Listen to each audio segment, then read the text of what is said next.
Okay, hi, I'm Veranda Lyons. I'm justice reporter, video journalist with CalMatters.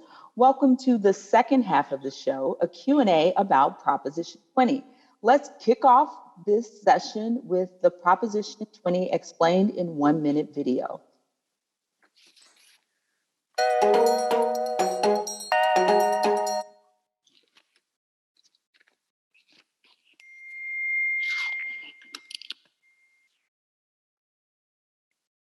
To make our streets safe again, we must target the most dangerous criminals. Once upon a time, California was the center of the country's tough-on-crime movement. But over the last decade, California's attitudes have changed. We've reduced sentencing on nonviolent crimes, made it easier for inmates to get out on parole, and knocked some felonies, offenses that can carry serious prison time, down to misdemeanors, which might mean a short stay in jail, probation, or a fine. Some say those changes have gone too far, and they put Prop 20 on your ballot. Hi, I'm Ben Christopher. I'm an election reporter with CalMatters, and this is Prop 20 in a minute. Prop 20 would do four main things. It would reclassify a bunch of property crimes as wobblers, meaning they could be charged as either misdemeanors like they are now, or felonies. It would boost penalties for people who regularly violate the terms of their parole. It would require law enforcement to collect DNA samples from people convicted of some misdemeanor property crimes, and it would double the list of violent felonies that disqualify offenders from being able to apply for early release. Under California law, domestic violence isn't considered a violent crime. Wait, what did she just say? Can we stop the clock? Okay, so just to be clear, that doesn't mean domestic violence is legal in California, but if Prop 20 passes, it would be one more offense that excludes an inmate from the possibility of early parole. All right, go ahead. Supporters say Prop 20 closes dangerous loopholes in the law and that early reforms have resulted in an increase in property crime, which seems to be true. Opponents say this isn't the time to go back to the 1990s when tough-on-crime laws failed to reduce crime and triggered mass incarceration that ruined countless lives. Plus, the state crime rate is at a historic low. So vote yes if you want to increase penalties for some property crimes and make it harder for some inmates to qualify for parole. Vote no if you want to keep things the way that they are. To learn more about everything on your 2020 ballot, go to calmatters.org. Hi, everyone. If you are just now joining, I am Veranda Lyons, justice reporter with, here we go. Okay, sorry. All right, if you're just now joining, I'm Veranda Lyons, justice reporter and video journalist with CalMatters, and we're gonna be talking about none other than Prop 20. So before we get started, I'd like to welcome our guests. We have joining us on the yes side, Sacramento County's District Attorney, Anne Marie Schubert. Welcome. We also have on the no side, Contra Costa County's District Attorney, Diana Becton. Thank you for joining. Thank you. Before we get started, here are a few ground rules, which were the same as the previous event. We'll ask 4 questions that we've gotten from our audience. You each will have 2 minutes to answer each question.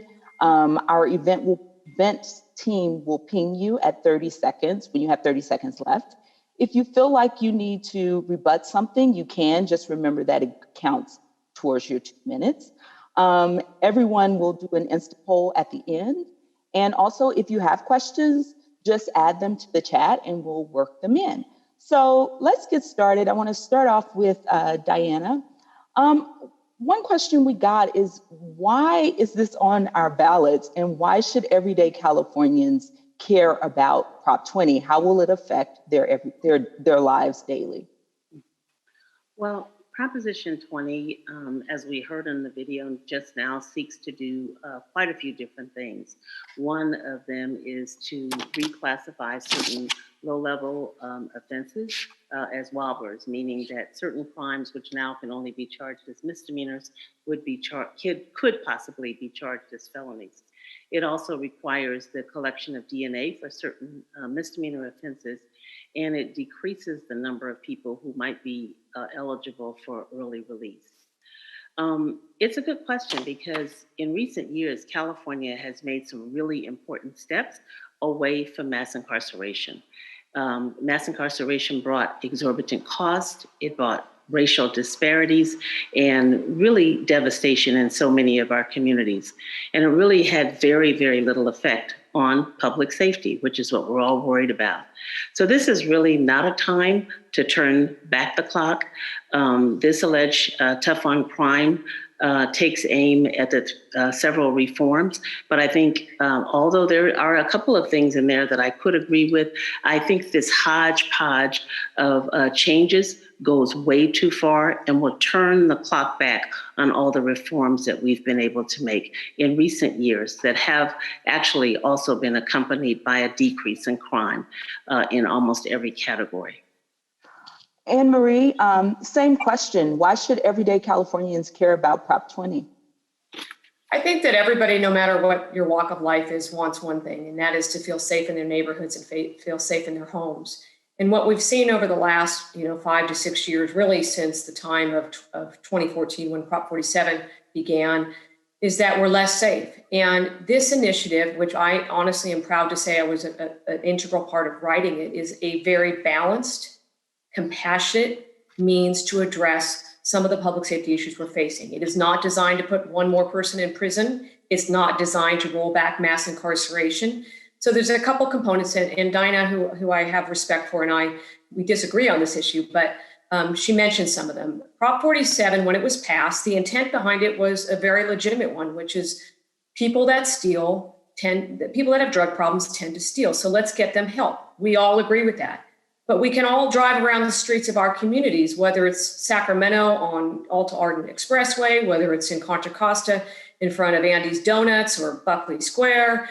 We can see that we have a significant drug problem and we're not getting people the help we need. So this component of this initiative helps people get back on track. And yes, it does require that somebody that has a serial theft problem, meaning the third time that we're going to put you back in a potential felony, but you're not going to prison. We're going to try to put you in drug court. Prop 57 component is that we all agree, I would like to believe, that domestic violence, rape of an unconscious, human trafficking is a violent crime by definition. The overwhelming polling and responses from the public is those are violent. So we should not lie to the public and tell them that we are letting them out early because they're nonviolent. The penal code should match reality, and right now it does not. And the last thing would be the DNA component, which I'm very fond of, obviously. So one question that we've gotten from Ryan Lester, he was a victim of multiple property crimes since moving to Oakland, and he's never been contacted by an investigator to follow up. And he has a question: what's wrong with charging many property crimes as felonies, especially since the bar for prosecuting multiple misdemeanors as felonies is so hard? Will you start, Dinah? Yeah, well, I think the first thing to mention, as I started talking about a number of the reforms that we've had in California, is that when the voters passed Proposition 47, and that was passed, by the way, by over 59% of the voters in California, then basically what 47 did is to reclassify certain crimes so that they did become misdemeanors. And it also raised the threshold for a misdemeanor to be charged as a felony up to $950. Now, since Prop 47, we've talked about the fact that in recent years, we have seen a significant decrease in crime rates, and that cannot be disputed. But what we've also seen, as D.A. Schubert mentioned, is an increase in property crimes. And I agree that that's a problem. And so there's nothing wrong with trying to make changes in the law that could increase the penalties, especially as it relates to larceny theft. There's nothing wrong with that. But as I said before, this particular proposition links a number of other things into that same hodgepodge and into that same bubble. And I think therein lies the problem. So we're trying to address that one particular issue, which is rising crime with respect to car thefts or vehicle thefts, but at the same time, we're changing all of these other things that are going to essentially roll back all of the progress and reforms that we've made in the last 10 years or so. And it also is going to cost the taxpayers a significant amount of money to do so. Today, California already spends over $13 billion a year on state prisons, and that's way more than we spend on higher education. And a lot of the voter-approved criminal justice reforms would be rolled back, and I just don't think, and I think it's going to also give us higher incarceration rates. I have to move on. Anne-Marie, will you answer the question about property crimes? Do you need me to ask it again? I got it. I think I remember Ryan asked it. It's actually an excellent question. The question is often brought, why can't prosecutors just combine these theft crimes to get over that $950 threshold? That's because the law in California does not let us do that. So if I decided today that I wanted to go to 5 different stores and rip off for, maybe $900 of purses, I cannot put them all together to make a felony. That's not within our authority. If we had the authority, we would do that. So what we see in California is an explosion of what we call serial theft. And so when Ms. Becton talks about that we're on board on the same issue. This is a very significant problem. Much of that is driven by drug problems. I disagree with Ms. Becton about the fact, yes, crime rates in general have dropped, but crime rates on theft have gone up astronomically. You can look into San Francisco, car thefts has gone up something about 600%. In California, the loss of property crimes is upwards of $2 billion since Prop 47 passed. That's just what's reported. There is grossly underreporting of theft crimes. And that does not account for the fact that we're not collecting sales tax if somebody rips off the store, which means that we're not going to be able to have that money to put into important community programs. So there's a trickle down effect of that.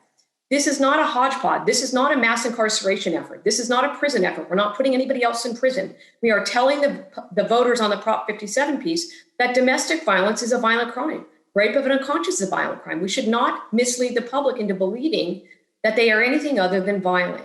So hopefully that's answered the question about the property crimes in particular.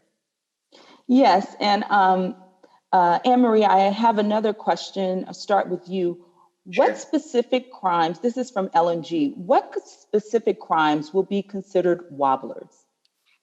Theft-related crimes. So, and it has to be what we call serial theft. So there's a number of, if you have gone into, let's say, take Target, and you've stolen from them multiple times before, the first couple times they're going to remain misdemeanors. Our whole goal on all of this is that, the person that steals gets the treatment that they have. But if you have become a repeat offender on that third conviction or that third entry into Target or that third and the conviction, it's not just going in, it's actually being convicted, then it's a wobbler. There's other different, you get into the weeds, there's organized retail theft, there's walking into a bank, there's walking into grocery stores, retailers, a number of different crimes. But the main thing is that if you commit a theft and it's the third time that you are convicted, and then it can become a wobbler, but you're not going to prison. The goal, again, is to get you into drug. Diana? Sure. I think that the thing that I would say that's a little misleading about that, first of all, to answer the question, Prop 47, as I mentioned before, passed by 59% of the voters, raised the threshold for theft to $950. So if the theft was under that amount, then you could not be charged with a felony crime. And what Proposition 20 will do is it will lower that threshold so that if a person does steal 3 times and they're caught, that threshold actually gets lowered to $250. And that's a significant difference. And then it becomes a wobbler. And the person can, for a wobbler, it is eligible for state prison. So I think that is to answer the question, the significant difference. The voters approved $950 as the threshold, and this lowers that threshold if you are caught for theft 3 times down to $250. Do I have any time left? Just real quick. Yes. Okay, just really quick, 2 things. You do not go to prison on a felony wobbler. It was specifically written into the initiative. I helped write this, that it's what we call 1170H, means you do not go to prison on this. As for the thresholds, the first 2 times you're convicted, it remains at $950. So essentially, I hate to say this, you can steal twice at $950. On the third, when you are now a serial thief, yes, it does reduce itself and it makes it a wobbler, but it's not a state prison crime. Another question that came in from one of our YouTube viewers said, I'm all for making sure domestic violence crimes are punished justly, but I'm not sure why there's a need to collect DNA for misdemeanors. Why are all of these issues on one ballot measure? Anne Marie, I'll start with you. I'm going to talk about the DNA because I'm pretty passionate about it.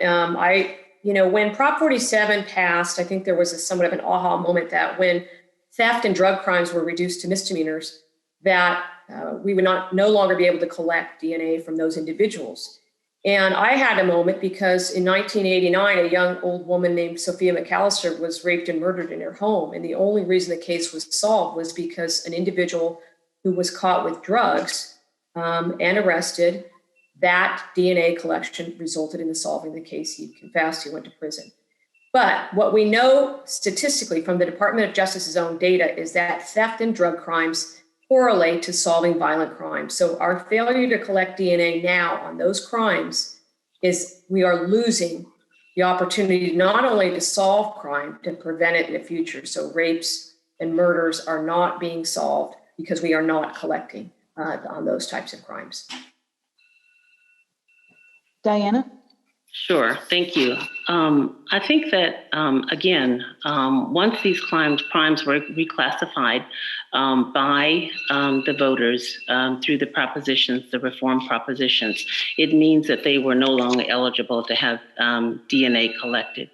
We don't collect DNA on misdemeanor crimes in California, and so this would create a class of cases where we would be changing that. I particularly don't agree with that. I don't know that there's statistical data that shows that for people who are convicted of low-level nonviolent crimes, such as a misdemeanor offense, that collecting their DNA and putting it in our database is going to lead to solving murders and other violent crimes in our county. I am a big proponent of collection of DNA. I believe in it. We collect it now on felony cases, and we certainly collect it on all violent offenses. And I think that when we're talking about protection of the public, that those databases do include the DNA of those who are the dangerous and violent criminals in our communities. Okay, one final question that came from Donna, and I'll start with you, Diana. Why wasn't this matter handled by our taxpayer-funded legislators, where the particulars could have been debated and amended? Why do voters have to do their job and be faced with the prospect of enacting a particularly deficient measure?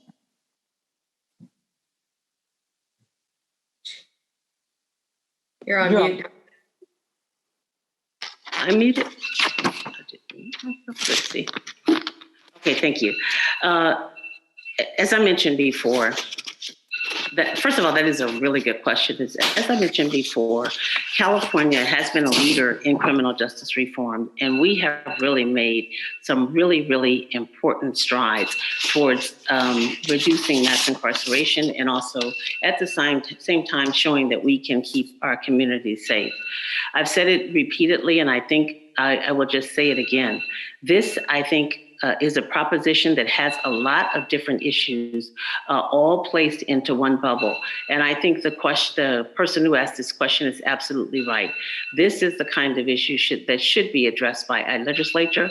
They should be the ones to debate these issues and not try to keep all of them in one package, but parse them out so that there are things that are important that should be changed and legitimately so, and the things that would roll back reform that would cost the taxpayers additional money and take money away from money that could be invested for victims, which also increases public safety, that those can be debated there instead of having our public try to hash through all of these issues that are lumped together, when really and truly we're not talking about fixing everything that is in this proposition.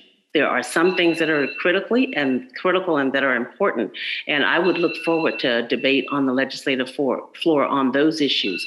But there are many others here, especially the amount of spending, and we haven't talked about that. We know that tens of millions of dollars will be spent every year on this new proposition, and that hasn't been flushed out on the legislative floor as to where those funds will come from. Anne Marie?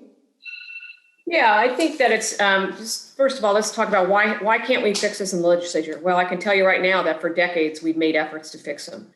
The reason why this initiative even began was because Assemblyman Jim Cooper, who is a strong advocate for public safety and meaningful reforms, has made efforts. He and I, partnered together to try to fix the DNA legislation. We got essentially laughed out of the building. There's been efforts for many, many years to make domestic violence or human trafficking, what they are, which is a violent crime. Prop 47, we've tried to make efforts on that. And the legislature, quite honestly, has just shunned us and not listened to us. So that's why this whole thing hatched. When Ms. Becton says, well, we're just a hodgepodge, the fact of the matter is that this is a public safety measure. It's designed to make our communities safer. It's designed to enhance our economy. If you look at the Keep California Safe website, you can see that the breadth of support, it's, there's been these commercials, oh, it's just law enforcement, prosecutors. That's not true at all. It's business owners, it's small, it's large, it's California League of Cities, the Chamber of Commerce, the California retailers, the grocers, faith-based organizations, cities across California, demographics all over the board. There is a reason why there's such broad support for this. And that's because we have not been able to make reasonable fixes within our own legislature. And that's why we're here. We're not designed, again, it's designed to be balanced and fair and compassionate. And when Ms. Becton talks about the savings, we were promised that we would have hundreds of millions of dollars from 47. You know how much Sacramento County's gotten? Last I checked, 0. Okay, so we need to all wake up and realize that we are not helping people if we cannot get them back into treatment, and that's what they need. And so this is a balanced approach. It's needed, and ultimately it's going to make us safer and healthier as a state and in our own communities. So thank you very much, Biona. Well, thank you to everyone who's tuned in. We can't answer all of your questions, but be sure to check out our voter guide, which addresses some of the pros and the cons and goes into more detail about some of the positions that were raised here today. We are going to take a poll, so it should be popping up at any moment. Let us know how you're going to vote on this proposition now that you've heard all that you've heard.